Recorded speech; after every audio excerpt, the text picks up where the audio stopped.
लोकसभा की शुरुआत से ही सत्ता पक्ष और विपक्ष के बीच तनातनी साफ नजर आ रही है और ऐसे में इस बीच संजय राउत का बड़ा बयान सामने आया है। संजय राउत ने सोशल मीडिया पर एक फोटो शेयर की है। इस फोटो में राहुल गांधी लोकसभा स्पीकर ओम बिरला से हाथ मिलाते नजर आ रहे हैं, जबकि प्रधानमंत्री मोदी उनके पीछे खड़े हैं। इस फोटो को शेयर करते हुए उन्होंने हंसते हुए लिखा, कौन राहुल? ये है राहुल, ये तो ट्रेलर है, आगे आगे देखो होता है क्या।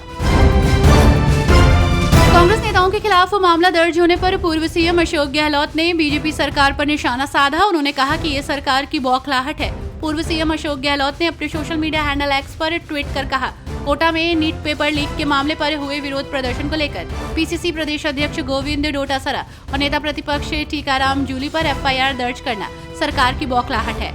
पेपर लीक को स्वीकार कर लाखों बच्चों के भविष्य से खिलवाड़ करने वालों पर कार्रवाई की बजाय उनके लिए न्याय मांगने वालों पर एफआईआर करना उचित नहीं है। आपातकाल की वर्षगांठ पर भारतीय जनता युवा मोर्चा की ओर से आपातकाल लोकतंत्र के साथ विश्वासघात विषयक संगोष्ठी आयोजित की गई। इस दौरान भाजपा के प्रदेश अध्यक्ष सह उप मुख्यमंत्री सम्राट चौधरी मुख्य अतिथि थे, जहां उन्होंने लालू प्रसाद पर निशाना साधा। उन्होंने कहा कि बिहार के एक नेता कल तक कहते थे कि अब राजा के घर राजा नहीं पैदा होगा, लेकिन वे राजकुमार और राजकुमारी पैदा करने में लग गए। ओम बिरला के लोकसभा स्पीकर चुने जाने के बाद 18वीं लोकसभा के अपने पहले संबोधन में प्रधानमंत्री मोदी ने कहा कि यह सदन का सौभाग्य है कि आप दूसरी बार लोकसभा अध्यक्ष के पद पर विराजमान हुए हैं। आपको और इस पूरे सदन को मेरी तरफ से बहुत बहुत बधाई। इस पूरे सदन की तरफ से भी आपको अनेक शुभकामनाएं। अमृतकाल के इस महत्वपूर्ण कार्यक्रम में दूसरी बार इस पद पर विराजमान होने से आपको बहुत बड़ा दायित्व मिल रहा है। एआईएमआईएम प्रमुख असदुद्दीन ओवैसी ने शपथ लेने के बाद जय फिलिस्तीन का नारा लगाया, जिसके बाद से सियासी बवाल मचा है। ऐसे में अब एनडीए के कई नेताओं ने इस पर ऐतराज जताया है। इस बीच बीजेपी नेता नारायण राणे ने भी एक विवादित बयान दे दिया है। ओवैसी के शपथ के दौरान जय फिलिस्तीन बोलने पर नीतीश राणे ने कहा कि अगर कोई ओवैसी की जुबान काट कर लाएगा तो मैं उसे इनाम दूंगा। केंद्रीय सड़क परिवहन और राजमार्ग मंत्री नितिन गडकरी ने अधिकारियों को टोल टैक्स और टोल बूथ के साथ ही फास्ट ट्रैग पर भी अपनी सलाह दी है, जिसके बाद इस बात की उम्मीद बढ़ गई है कि लोगों को सफर के दौरान आने वाली परेशानियों से छुटकारा मिल पाएगा। केंद्रीय मंत्री ने अपने अधिकारियों को परेशानियों की जानकारी देने के साथ ही कहा कि आने वाले समय में पब्लिक ग्रीवेंस को शुरू किया जाएगा, जिसमें परेशान व्यक्तियों को टोल बूथ पर ही शिकायत करने की सुविधा दी जाएगी।